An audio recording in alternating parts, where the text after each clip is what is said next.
In this video, some generalization of the cumulative scheduling problem is present. We also discuss the producer-consumer problem. Many variants of the problem we discussed in the previous video exist in practice. The duration of the activity can be a variable.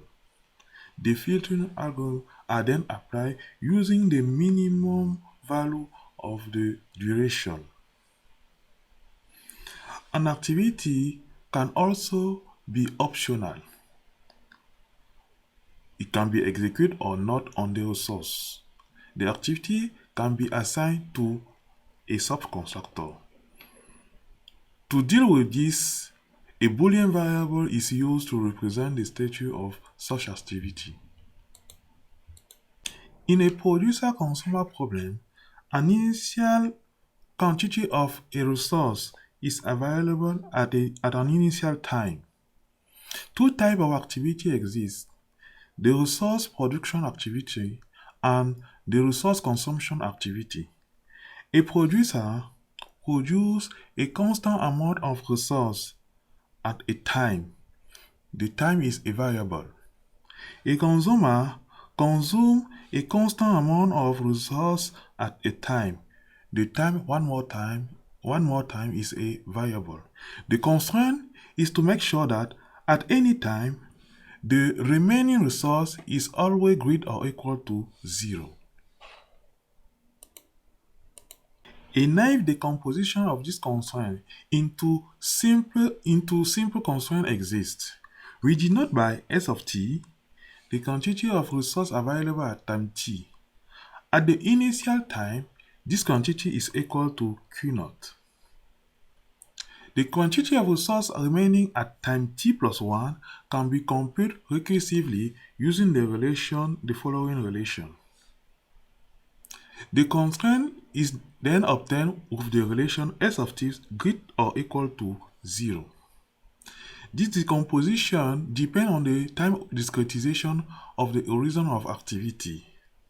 To avoid heavy decomposition, we will see how we can use the cumulative constraint to model the constraint. To model our producer-consumer constraint with a cumulative constraint, let us specify the resource capacity and the activities. The sum of the possible production with the initial resource is the capacity of our cumulative constraint. Blue activity are producer, while red activity are consumer. Blue activity start at time 0 and require a constant amount of the resource.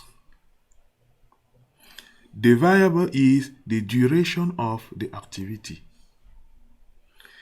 The consumer activity ends at the horizon of the project, require a constant amount of the resource, and the duration is the variable.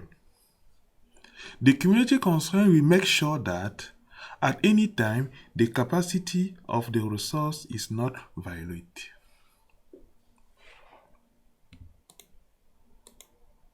In this video, we are going to discuss another application of the cumulative constraint, namely the rectangle packing application.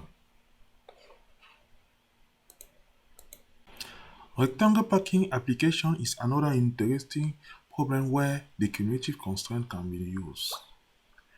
Given a finite set of small rectangles and a large rectangle, the problem is to propose how to pack the small rectangle into the large one. To model this problem, you use the coordinate or the vertex of small rectangle. For example, we can use the bottom left coordinate of small rectangle. Using this coordinate, we can pose 4 constraints for each pair of activities. Either rectangle I is left of rectangle J given by this inequality, or J is left of I given by this, or I is below J, or J is below I. These constraints are enough to solve the problem, but additional ingredients can be added to have a global view of rectangle and increase the pruning mechanics.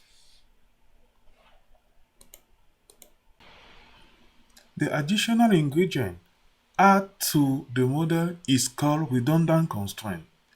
A redundant constraint is a constraint that can perform additional pruning. It is also used to link constraints among existing variables. Good results are obtained when the cumulative constraint is used as a redundant constraint in the packing problem. The rectangle packing problem can be viewed as a two-dimensional cumulative problem. We can then add two redundant cumulative constraints, one for the y-axis and another for the x-axis. For example, in the first case, the resource capacity is the height of the large rectangle. At a start variable is associated to each rectangle with the initial domain from 0 to the length of the large rectangle. The duration of each activity is the length of its corresponding small rectangle.